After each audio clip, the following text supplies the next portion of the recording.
If you're planning cataract surgery or refractive lens exchange, you have probably already decided what success looks like 2020. You have read that most patients get there, and somewhere along the way, the number became your target. I want to slow you down on that because two people can both be 2020 and live in completely different worlds. For those who are new to the channel, I'm Dr. Audrey Tai, board certified and fellowship trained cataract and refractive surgeon. Welcome to Eye Channel by Eye Surgeon. I have been performing cataract surgery for over a decade. More than 95% of my patients choose advanced lenses or laser technology, and my complication rate has stayed below 1 in 1,000 for over a decade. In the next few minutes, I'll explain what 2020 actually measures, the 3 things the eye chart never tells you, and why the real target is not the number on the wall. So what does 2020 actually mean? It means that from 20 feet away, you can read the line on the chart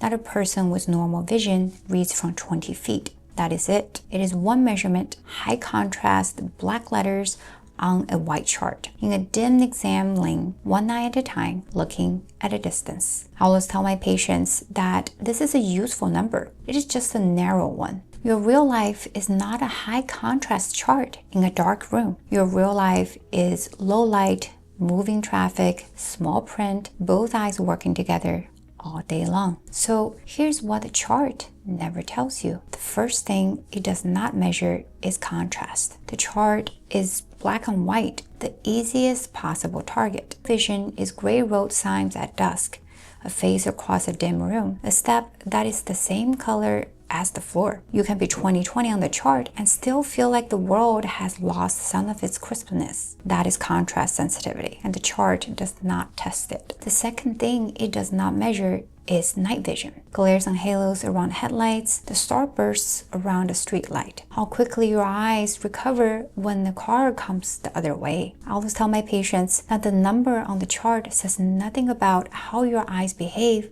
at 10 o'clock at night on the freeway. The third thing it does not measure is range. The chart is at distance only. It does not tell you whether you can read a menu, see your phone, or work at a computer without reaching for glasses. Two patients can both read the same bottom line, and one of them still needs readers for everything within arm's reach. This is why two people can both be 20/20 and live so differently. One was treated as a number to hit. The other had their vision designed around contrast, night driving, and the full range of their actual day. Same chart result, very different lives. So let me tell you how I actually think about this. I do not design for the chart.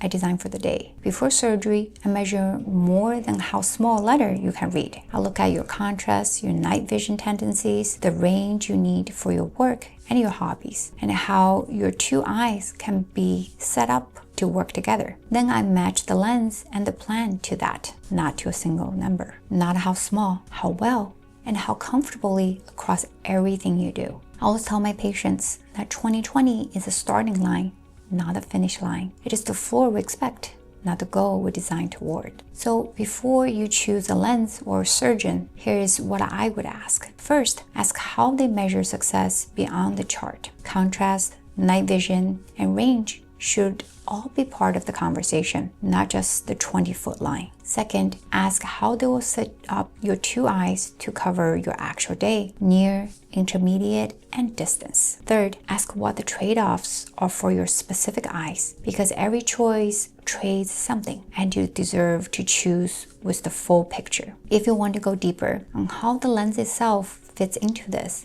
I have a separate video on how I choose between lens types and why the brand on the box is not the decision. And if you're still deciding who should do your surgery, I have a video on the one decision that matters more than the lens or the laser. I will link both below. 2020 is not the whole story. It is one line, in one room, in one kind of light. The vision you actually live in is bigger than that. And so it's the way it should be planned. Let me know in the comments, what is the one thing you most want to see clearly again? Near, far, or at night? I read everyone. If you learned something today, please hit the like button, subscribe to my channel, and turn on the notification bell, because that helps me continue to bring free videos about eye health and eye surgery to the world. Thank you for watching.